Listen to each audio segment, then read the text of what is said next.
ఆడుతూ ఉంటాయి జిలేబీ, చాలా బాగున్నాయండి.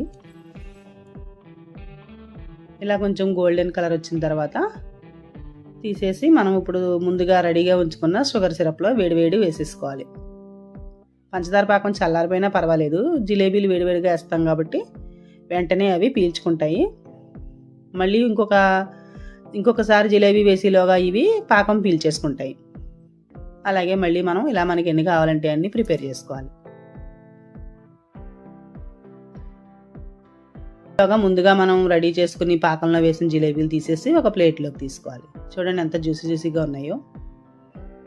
వెంటనే పాకం కూడా పీల్చేసేయి.